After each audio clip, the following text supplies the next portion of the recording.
오늘 이 말씀으로 베델의 약속 전수와 지난날 회고라는 제목으로 함께 말씀을 살펴보겠습니다.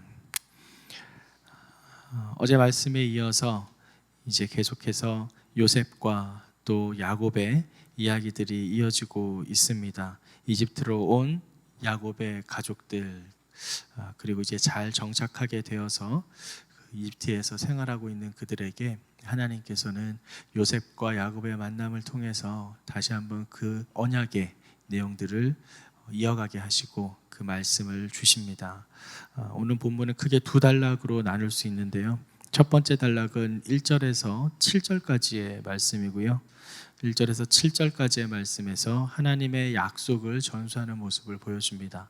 그리고 두 번째 단락은 8절에서 11절까지의 말씀으로 야곱의 지난날에 대한 회고에 대한 기록이 있습니다. 먼저 첫 번째 단락 약속을 어떻게 전수하고 있는지를 살펴보겠습니다. 1절 말씀을 다시 함께 읽겠습니다. 이러한 일들 후에 요셉은 아버지께서 편찮으시다는 소식을 들었습니다. 그래서 그는 자기의 두 아들 므낫세와 에브라임을 데리고 갔습니다. 이러한 일들 후에라고 합니다. 이러한 일들이라는 우리말에 의미하는 바는 이런 어떤 사건뿐만 아니라 그 사건에 포함되어 있는 말씀 그리고 또 약속을 뜻하기도 합니다. 그렇기 때문에 이러한 일들 후에라고 기록된 이것은 그러한 사건들 후에라는 의미뿐만 아니라 그 약속들 이후에라는 좀 더 폭넓은 의미를 담고 있다고 할 수 있습니다. 여기서 말하는 이 약속들이란 무엇일까요? 바로 그 앞장에 기록된 내용이죠. 그 앞장이란 것은 야곱이 아들 요셉으로 하여금 자신의 유해를 조상의 무덤이 있는 가나안 땅에 있는 막벨라 굴에 장사할 것을 당부합니다. 그리고 그냥 당부한 것이 아니라 맹세하라 라고 아주 강하게 이야기를 하죠. 바로 그 사건을 가리키고 있습니다. 또한 그 사건과 그 맹세의 내용을 가리킨다라고 할 수 있습니다. 그러므로 지금 오늘 1절 말씀에 있는 이러한 일들 후에란 그 약속의 말씀과 그 맹세의 내용, 그 내용 이후에 이제 새롭게 이 사건과 아주 밀접한 관계에 있는 내용들이 진행될 것이다 라는 것을 우리에게 시사하고 있습니다. 이제 그 내용이 무엇인가 2절 말씀을 함께 보겠습니다. 2절 야곱은 아들 요셉이 왔습니다 라는 말을 듣고 곧 기운을 내 침대에 일어나 앉았습니다. 그래서 기운을 내에 동그라미를 치시고요. 우리말 번역에는 기운을 내 되어 있지만 개역 개정에서는 힘을 내어라고 이렇게 되어 있습니다. 힘을 내어서 침대에 일어나 앉았다라고 합니다. 여러분 침대에서 일어나 앉는데 힘을 낼 필요가 있을까요? 그냥 일어나면 됩니다. 그런데 그만큼 지금 야곱이 많이 힘들어 있다는 편찮다라는 것을 우리는 알 수 있습니다. 또 한 가지는 지금 힘을 내어 앉다라는 것은 그 요셉이 왔을 때에 그냥 맞이하는 것이 아니라 무언가를 제대로 전하기 위해서 그 자리를 고쳐서 앉았다라는 것을 이야기할 수 있죠. 여기서 힘을 내었다라는 의미는 모세가 그의 뒤를 잇는 여호수아에게 너는 마음을 강하게 하고 담대히 하라 내가 너와 함께 하리라 라고 했을 때 마음을 강하게 하고 라는 그런 의미에 쓰인 그 단어와 동일한 단어입니다. 그래서 그러한 육신적 약함에도 불구하고 영적 지도자라는 그런 자각을 가지고 자기 자식에게 축복을 하기 위해서 내가 지금 피곤하고 힘들고 몸이 많이 불편하지만 그래도 내가 지금 하나님의 축복을 우리 요셉에게 전해주고 그 언약의 약속을 전해줘야 하기 때문에 자 힘을 내서 일어나자 라는 그의 굳은 의지를 보여준다라고 할 수 있습니다. 그는 이렇게 굳은 의지로 일어나 그에게 매우 중요한 사실들을 전수하는데요. 3절 4절에 기록되어 있습니다. 3절과 4절 말씀을 함께 읽겠습니다. 야곱이 요셉에게 말했습니다. 전능하신 하나님께서 가나안 땅 루스에서 내게 나타나셔서 내게 복을 주시며 나는 내가 자식을 많이 낳고 번성하게 하겠다. 내가 너로 여러 민족을 이루게 하고 이 땅을 내 뒤에 올 자손들에게 영원한 유업으로 줄 것이다 라고 말씀하셨다. 여기서 3절에 있는 전능하신 하나님께서에 한번 동그라미를 쳐주시고요. 이 전능하신 하나님, 우리가 잘 아는 엘샤다이라는 뜻입니다. 가장 능한 자, 가장 능력이 있는 자, 이 엘샤다이는 하나님의 그 전능하심을 강조하는 하나님의 이름입니다. 엘샤다이. 모든 것을 가능하게 하시고 또 모든 신들보다 뛰어나시다라는 것을 보여주는 이 명칭인데요. 이 엘샤다이는 성경의 창세기에서 3번 등장을 합니다. 첫 번째는 아브라함이 99세가 되었을 때 하나님께서 그에게 자식을 주겠다라고 약속을 하시면서 자신을 전능한 하나님 엘샤다이로 소개를 합니다. 그리고 두 번째는 이삭이 하란으로 이제 막 떠나려고 할 때에 야곱에게 전능한 하나님께서 그의 앞길을 인도하시기를 간구하는 장면이 나오는데 그때도 엘샤다이가 나오고요. 그리고 마지막 세 번째가 바로 오늘 본문입니다. 엘샤다이, 우리 주 하나님, 이렇게 우리가 찬양할 때 그 찬양에도 동일한 이 엘샤다이의 고백이 들어가 있는데요. 이 모든 경우에 이 전능한 하나님, 이 전능한 하나님은 어떠한 조건 속에서도, 정말 가혹한 조건 속에서도 그렇게 힘들게 살아가는 인간을 이끌어 가시고 그들을 지키고 보호하신다라는 것을 강하게 표현하고 있는 단어입니다. 오늘 본문에서도 이 야곱은 인간의 힘으로는 어떻게 할 수 없는 상황 가운데서도 하나님의 능력으로 자신에게 역사하셨던 바로 그 하나님을 요셉에게 소개를 함으로써 그의 후손들도 그러한 엘샤다이 하나님을 계속 의지하고 따라가기를 요셉에게 당부한다고 할 수 있습니다. 아브라함의 하나님, 이삭의 하나님, 야곱의 하나님이라고 표현하는 바로 그 하나님이 지금 나의 역사 가운데, 나의 삶 가운데 지금껏 인도하시고 지켜 보호하신 바로 그 엘샤다이 하나님이 요셉아, 너에게도 동일하게 나타나기를 원한다라는 마음으로 고백을 하고 있는 것이죠. 그 전능하신 하나님께서 그에게 어떻게 역사하셨는가? 바로 가나안 땅 루스에서 나타나 복을 주시면서 말씀하셨다라고 합니다. 여기 루스는 베델의 다른 이름입니다. 베델 다 기억하시죠? 야곱이 형 에서를 피해서 하란을 도망가다가 하룻밤을 지낸 장소입니다. 그리고 바로 그곳에서 그는 사닥다리 환상을 보게 되고요. 그리고 거기에서 하나님이 그와 함께 하신다는 사실을 깨닫고 거기를 벳엘, 벳은 집이란 뜻이고 엘은 하나님, 하나님의 집이란 이름을 지었죠. 죽음을 눈앞에 둔 시점에서도 과거 은혜의 자리를 회상하는 이 야곱의 행동을 봄으로써 참 우리에게는 큰 감동을 줍니다. 야곱은 당시에 어떤 물질과 문화와 군사적으로 부강했던 당시에는 최고의 국가, 일류 국가라고 할 수 있는 그 이집트, 애굽에 거하면서도 축복과 진정한 영생의 언약을 주시는 하나님을 항상 기억했었던 것입니다. 분명히 애굽에 비해서는 열악한 변방 지역에 불과했던 그 가나안 땅을 하나님께서 주신 축복의 땅으로 믿고 알고 믿었던 야곱이었습니다. 가나안 땅에 또 전 지역에 흉년이 들어서 애굽으로 왔을 때 그 애굽의 찬란한 문화와 정말 발전된 도시의 모습들을 보고 그는 분명 가나안 땅보다 하나님께서 이 땅을 나에게 주신 게 아닌가라는 생각을 했을 수도 있습니다.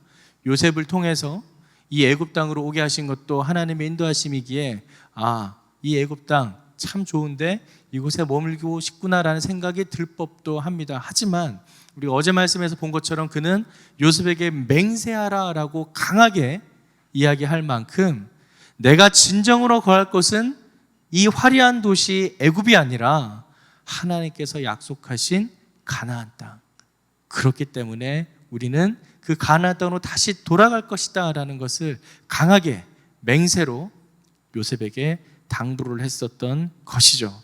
이것은 야곱이 이 현세에 머물고자 안주하는 것이 아니라 하나님의 부르신 그 소명에 따라 그 약속의 말씀을 붙들고 미래 지향적으로 살아갔다라는 사실을 우리에게 보여줍니다.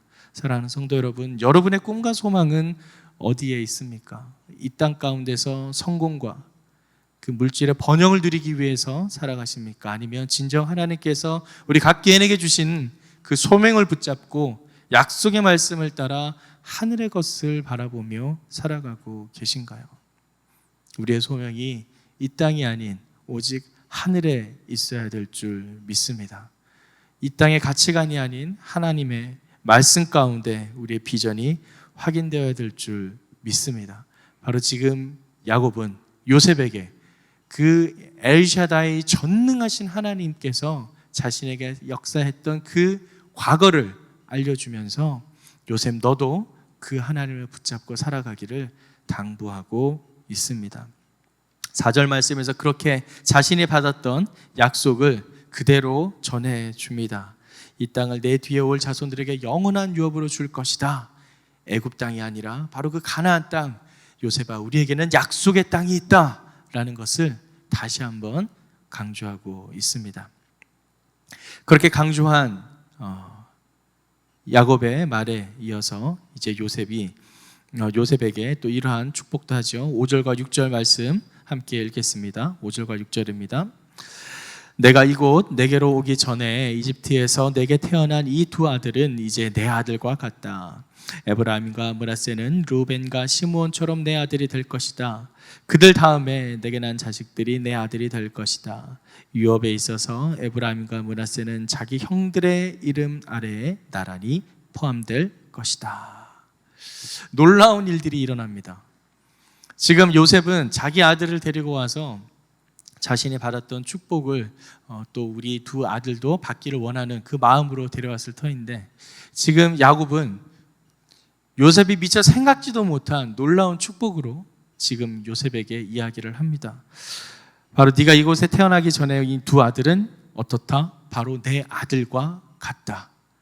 이 두 아들을 자신의 아들로 입양을 합니다. 근데 그냥 입양한 게 아니고요, 르우벤과 시므온처럼 내 아들이 될 것이다 라고 이야기를 합니다.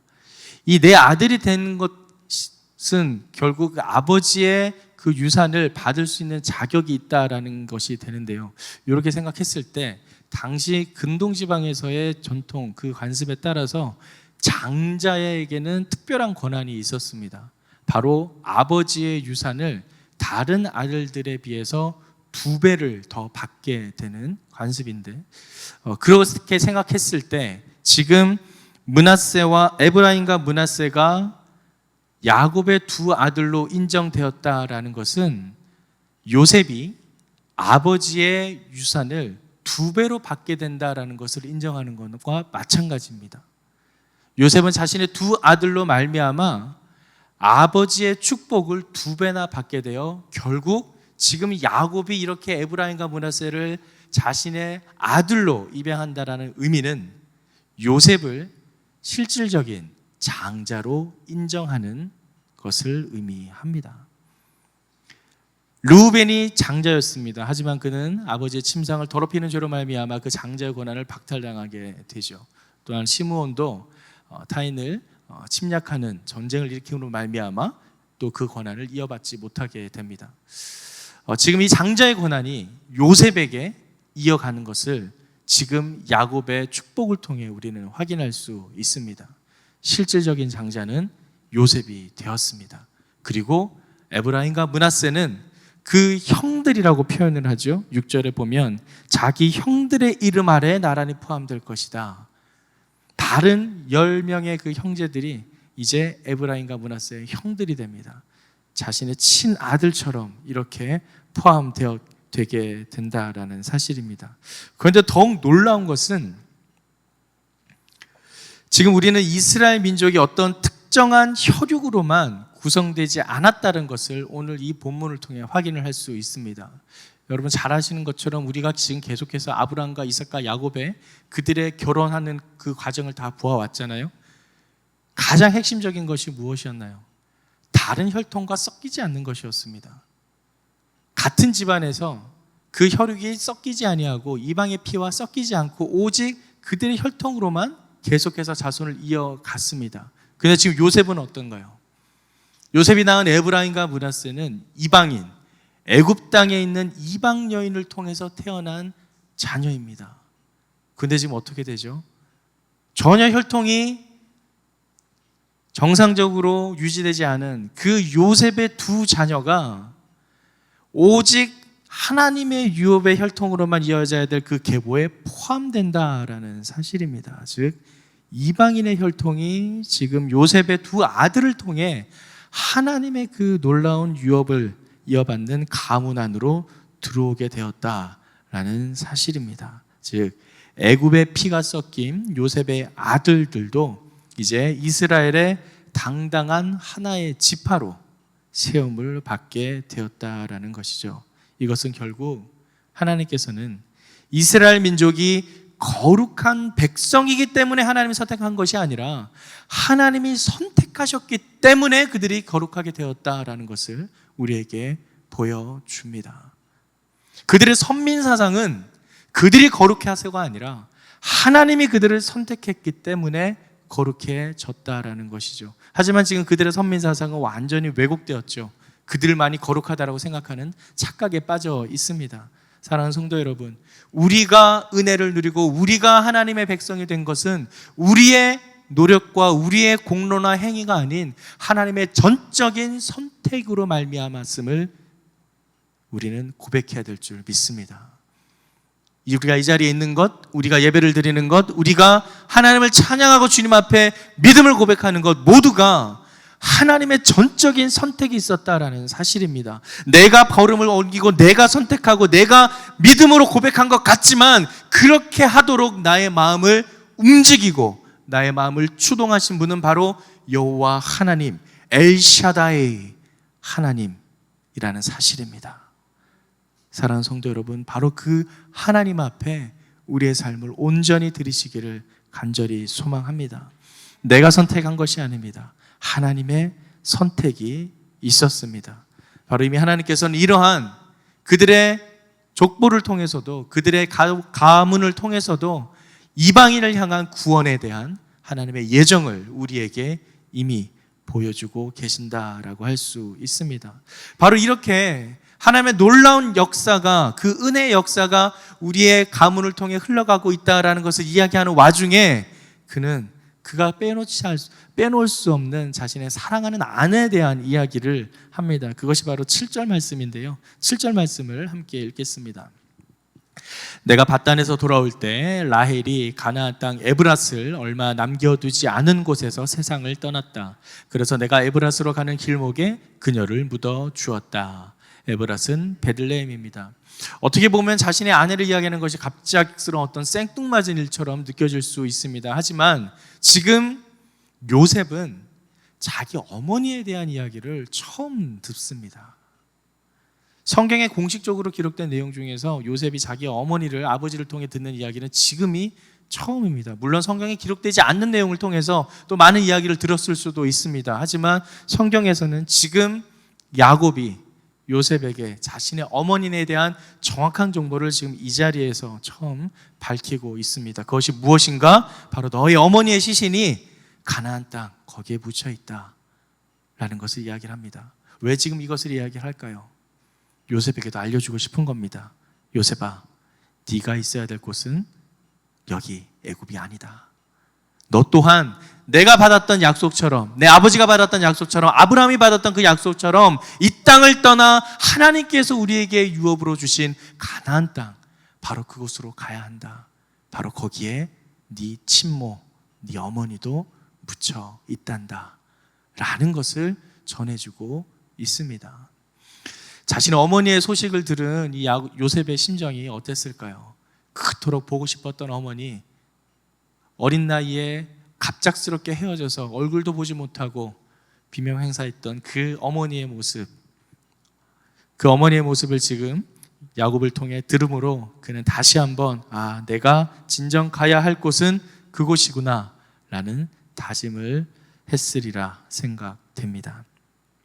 이제 이어지는 두 번째 단락에서 야곱은 지난 날을 회상하며 다시 한번 놀라운 감동의 말씀을 이어갑니다. 8절 말씀을 함께 이어보겠습니다. 8절 말씀입니다. 그리고 이스라엘의 요셉의 두 아들을 보더니 말했습니다. 이 아이들이 누구냐?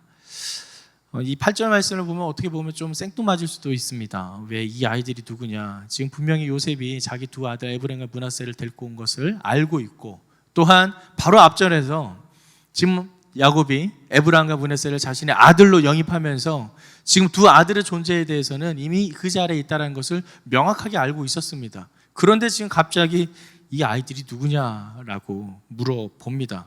왜 이렇게 물어볼까요? 야곱은 자신이 겪었던 실수를 다시 반복하기를 원하지 않았던 겁니다. 어떤 실수였죠? 야곱은 자기 아버지 이삭에게 속임수를 썼습니다. 아버지가 늙어서 나를 잘 알아보지 못하니 야곱과 에서의 그 축복을 팔에 털을 묻혀가면서까지 아버지를 속여서 받았던 자신의 기억이, 과거가 있었습니다. 그렇기 때문에 자기 아버지와도 같은 그런 실수를 두 번 다시 반복하지 않기 위해서 그는 이미 지금 에브라임과 므낫세가 와 있다는 걸 알면서도 다시 한번 확인을 한 겁니다. 이들이 누구냐? 정확하게 내가 지금 축복하고자 하는 에브라임과 므낫세가 맞느냐라는 이 확인을 통해서 지금 야곱은 자신이 내게 주신 하나님의 그 권위로 말미암아 우리 자손들을 축복하기 위해서 정말 제대로 축복하고자 하는 야곱의 의지를 볼 수 있습니다. 진정으로 야곱은 최후의 순간까지 하나님과 사람 앞에서 성실하게 노력하려고 했던 모습이라 할 수 있습니다. 거기에 대한 응답일까요? 이 9절 말씀에는 요셉의 의지가 보이는데요. 이 9절 말씀을 함께 읽겠습니다. 요셉이 아버지에게 말했습니다. 이 아이들은 여기에서 하나님께서 제게 주신 아들들입니다. 이스라엘이 말했습니다. 내게 축복해 줄 테니 그들을 내게로 데려오너라. 에브라임과 므낫세, 아까도 말했지만 그들이 비록 애굽에서 태어났고 또 이방인의 피가 섞여 있는 자녀들이었지만 요셉은 당당하게 이야기를 합니다. 이 9절 말씀에 하나님께서야 한번 동그라미를 쳐주시고요. 이 아이들은 여기에서 제게 주신 아들입니다 라고 말해도 되지만 하나님께서를 굳이 넣었습니다. 내가 만들고 내가 만들어서 태어난 아이들이 아니라 하나님께서 내게 주신 아들들입니다. 비록 이방인의 피가 섞여 있고 순수한 혈통을 지켜내지 못했지만 이란 것이 아닌 하나님께서 내게 주신 영적 혈통을 이어받은 우리의 자손이다라는 표현이죠. 그래서 하나님의 백성으로 잘 양육할 책임이 있을 뿐만 아니라 이 두 아들을 언약의 자손으로 잘 양육시킬 것이라는 요셉의 개인적인 의지를 반영한다라고 할 수 있습니다. 그가 들었던 이 엘샤다이의 하나님께서 이미 요셉을 통해 역사하고 있었다는 것을 요셉은 이 고백을 통해 다시 한번 이야기를 하고 있는 것입니다. 마지막 10절 11절 말씀을 함께 읽겠습니다. 나이 때문에 이스라엘은 눈이 어두워서 잘 보이지 않았습니다. 그래서 요셉이 자기 아들들을 그에게 가까이 데리고 갔습니다. 그러자 야곱이 그들에게 입맞추면서 껴안았습니다. 이스라엘이 요셉에게 말했습니다. 나는 내 얼굴을 다시 보게 되리라고는 전혀 생각지도 못했는데 하나님께서는 내 자식들까지도 보게 하셨구나. 아멘. 하나님께서는 내 자식들까지도 보게 하셨구나. 여기 하나님께서에도 동그라미를 쳐주시기 바랍니다. 지금 계속 하나님께서라는 단어가 반복이 됩니다. 반복되는 단어에는 분명히 의미가 있다 그랬었죠. 3절 말씀에 전능하신 하나님께서, 그 엘샤다이 하나님, 그리고 아까 읽었던 9절 말씀에 하나님께서 제게 주신 아들, 그리고 마지막 야곱의 고백에 하나님께서는 내 자식들까지도 보게 하셨구나. 그런데 여기서 우리말 번역에는 번역되어 있지 않지만 원어적인 의미에는 이 문장의 시작이 감탄사 명령어처럼 이렇게 시작이 됩니다. 뭐냐 하면 이 보라라는 단어인데요. 보라, 하나님께서 내게 보이셨다라는 이 감탄사가 먼저 사용이 됩니다. 이것은 문장의 이 서두에 나와서 야곱의 그 격앙된 감정을 매우 실감나게 표현하고 있는데요. 이 모든 일들이 오직 하나님의 은혜로 가능했다라는 사실을 보여줍니다. 하나님께서 내게 보게 하셨구나라는 이런 표현도 이것이 하나님께서 나에게 하였다라는 일을 내가 이룬 것이 아니라 하나님께서 하셨다라는 것을 보여주는 것이죠.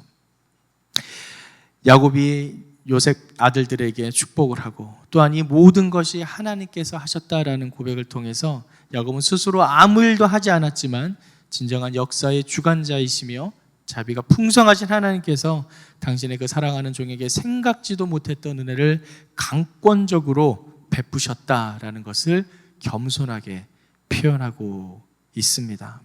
사랑하는 성도 여러분, 우리 또한 우리의 인생 가운데 이미 역사하신 하나님의 그 강권하신 은혜에 감사함으로 겸손함으로 나아가야 될 줄 믿습니다. 오늘 본문 전반적으로 하나님께서 우리에게 주신 핵심은 바로 하나님께서 우리에게 역사하신다라는 사실입니다. 엘샤다이 하나님, 그 하나님께서 요셉에게 역사하셨고 하나님께서 야곱에게 역사하셨고 그 하나님께서 또한 그 자손들 에브라임, 므낫세에게도 역사하실 것이니 주님을 믿는 우리 모두에게도 동일한 그 하나님의 역사가, 전능하신 하나님의 역사가 이어가게 될 줄 믿습니다. 바로 그 전능하신 하나님을 온전히 붙잡고 의지하십시오. 우리의 삶 가운데 이미 역사하시는 하나님의 섭리를 붙들고 믿고 의지함으로 오늘 하루 가운데 엘샤다이 하나님의 은혜를 경험하는 저와 여러분의 삶이 되기를 주님의 이름으로 축원합니다.